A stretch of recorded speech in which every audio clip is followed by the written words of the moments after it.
વડોદરામાં વરસાદ વચ્ચે રસ્તો ધસી પડ્યો। તાંદલજા એસઓજી પોલીસ સ્ટેશનની બહાર ભૂવામાં કાર ફસાઈ, તંત્ર સામે ઉઠ્યા સવાલ।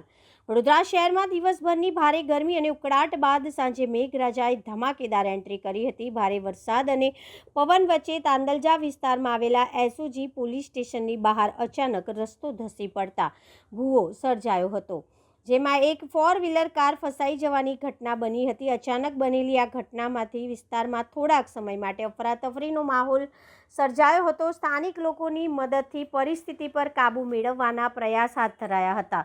સદનસીબે આ ઘટનામાં કોઈ જાનહાનિ થઈ નહોતી, જોકે કારને નુકસાન પહોંચ્યું હોવાનું જાણવા મળ્યું છે। ઘટનાની જાણ થતાં સામાજિક કાર્યકર અશફાક મલેક સ્થળ પર પહોંચ્યા હતા। તેમણે રસ્તાના નિર્માણ અને પ્રી મોન્સૂન કામગીરી અંગે તંત્ર સામે ગંભીર સવાલો ઉઠાવ્યા હતા। તેમના જણાવ્યા મુજબ ચોમાસાની શરૂઆત થતાં જ શહેરના વિવિધ વિસ્તારમાં રસ્તો ધસી પડવાને ભૂવો પડવાની ઘટના સામે આવી રહી છે, જે કામગીરીની ગુણવત્તા અંગે પ્રશ્નો ઊભા કરે છે।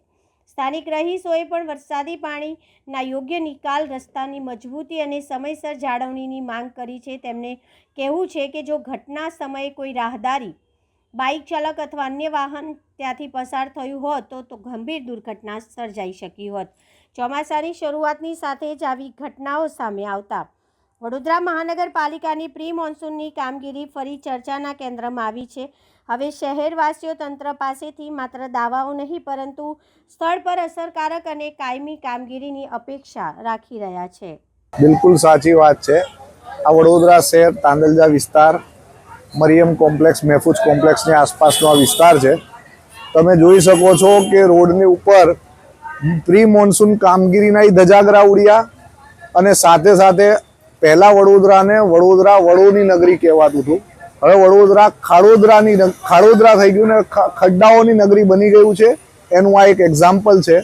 જ્યાં ને ત્યાં ખાડાઓ ખોદવામાં આવે ને ખોદ્યા બાદ એ પૂરતી વખતે જે કાળજી રાખવી જોઈએ ખાડાઓ પૂરવામાં, એવી કોઈ કાળજી રાખવામાં નથી આવતી અને એના કારણે આજે ચાલતી ગાડી રોડ ઉપર સીધી ભૂવામાં ફસાઈ ગઈ। એ તો ઠીક છે કે ભાઈ ગાડી સ્પીડમાં નથી, બાકી કોઈ મોટી હોનારત થાય તો એના માટે જવાબદાર કોણ? આ જે વ્યક્તિની ગાડી ફસાઈ છે એની ગાડી માટે એના જે વળતરની જો એ છે, કોર્પોરેશન આનું વળતર ગાડી માલિકને ચૂકવે એવી અમારી માંગણી છે। અચ્છા, અને અહીંયા આ વિસ્તારમાં પ્રી મોન્સૂનની કામગીરી કરવામાં આવી છે કે નહીં પાલિકા દ્વારા? પ્રી મોન્સૂનની કામગીરી ચોપડા પર તો દરેક જગ્યાએ થાય છે, પણ સ્થળ સ્થિતિમાં તમને કોઈ જગ્યાએ કચરો ઉઠાવતા કે જે વરસાદી કાંસ છે એ સાફ કરતા કોઈ જગ્યાએ દેખાયું હોય તો અમને બતાવો। અમને તો નથી દેખાયું। અને વરસાદ પડવાની સાથે વિવિધ વિસ્તારોમાં આ વિસ્તારમાં પાણી પણ ભરાવાની સમસ્યા ઉદ્ભવી રહી છે। બિલકુલ સાચી વાત છે। વરસાદ પડવાની સાથે અહીંયા પાણી ભરાવાની સમસ્યા ઉદ્ભવી છે, અને ઉદ્ભવી છે તો કેવું થાય છે, વરસાદી કાંસ જે તરફ હોય એ ભાગ ઊંચો રાખવામાં આવે છે, જે બાજુ પાણી ભરાય એ ભાગ નીચો રાખવામાં। ખરેખર એમની એટલી બુદ્ધિ, ટેકનિકલ બુદ્ધિ ચાલતી હોય તો વરસાદી કાંસ જે બાજુ પાણી વધારે ભરાતું હોય, ઊંડાણ થોડો નીચાણવાળો ભાગ હોય એ બાજુ વરસાદી ગટરો રાખવી જોઈએ। ગટરો રાખી નથી, એના કારણે આ વરસાદી પાણી અહીંયા ભરાય છે। આના પહેલા પેચવર્ક પણ અહીંયા કરવામાં આવ્યું છે, તેમ છતાં પણ ભૂવો પડ્યો છે। એ પેચવર્ક કામગીરીને શું કહેશો?